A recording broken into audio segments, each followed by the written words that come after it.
So, you want to make a card game. Alright, well my name is Peter, and I'm here to tell you how you can do it. Just going to clean up here a little bit. These are the main things you're going to need. Some sort of paper, a pencil, or a pen if you're daring, and scissors.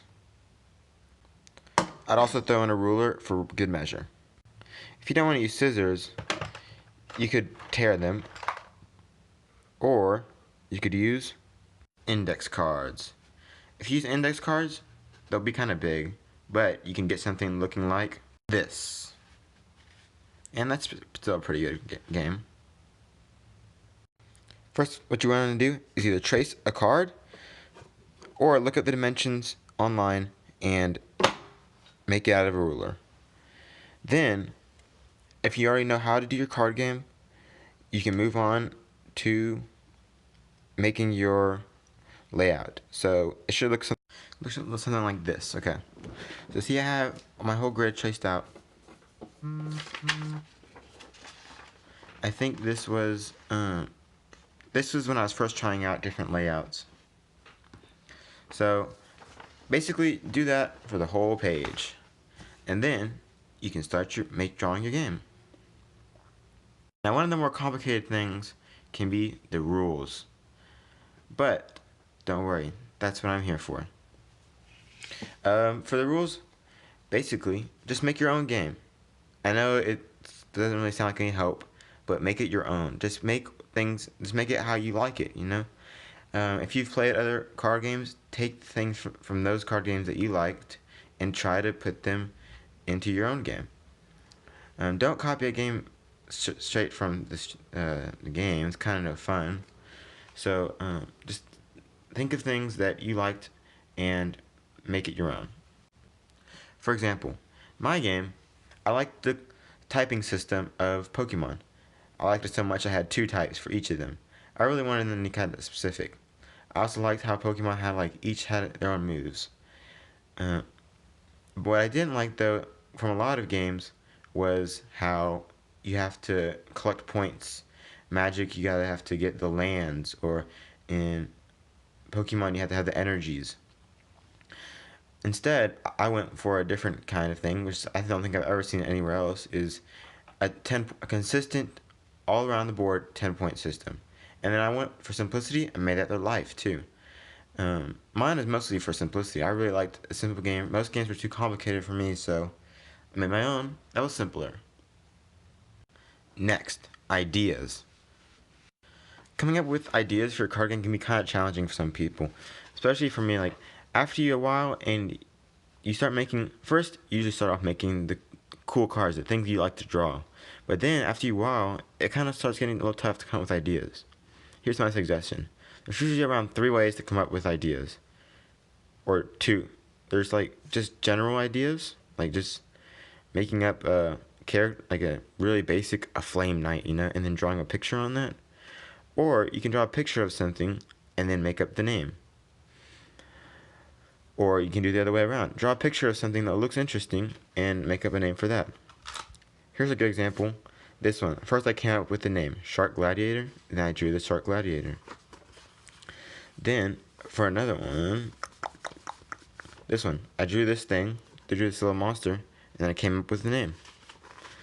I think that's kind of a good way. Another way to do it, a good way to do it, is by creating a sort of spreadsheet of, every game's different of course, but for example, the way mine worked was I had different types and different classes, so I wanted to balance it out by having enough of each to kind of fill in the spaces and kind of make variety within your game. If you go with a theme, that can also help come up with ideas. It kind of might limit you a little bit, but it can kind of help you point yourself in the right direction. For example, this one was a superhero themed, so all I had to do is just make up superheroes. A little more difficult though, actually. Next, upgrading. So, say your card starts off like this, or maybe it's this regular sized. What you want to do to make this look better, use rulers to make straight lines, use dark blacks to outline things, or dark colors, Get some nice pens.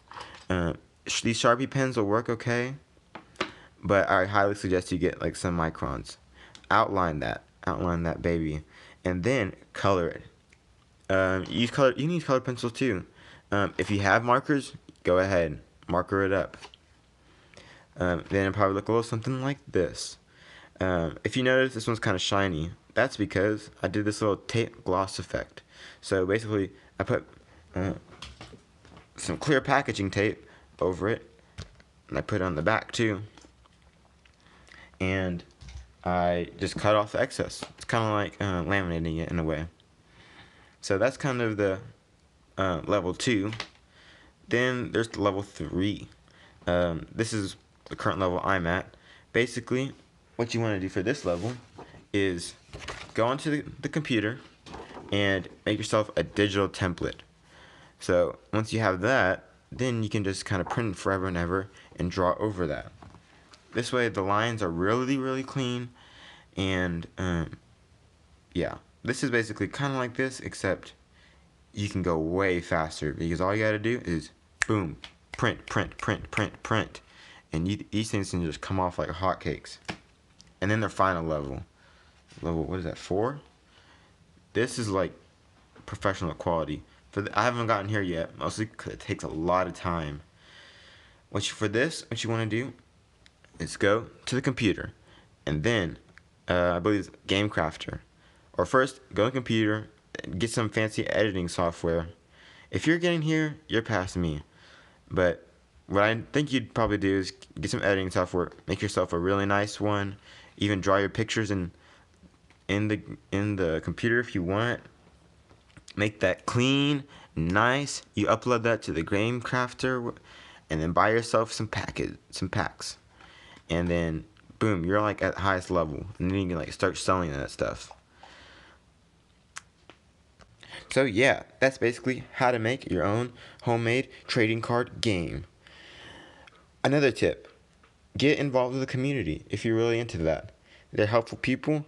I was in there for a little bit, kind of started slacking. But yeah, if you really want to get in there, get in there. So yeah, that's basically how to do it. Another thing is, don't be afraid to share it. Actually, especially with like your close people, your friends, your siblings, your parents. That way you can play test it. That's really important. Now I hope this video helps. Hope you guys have a good day. So peace.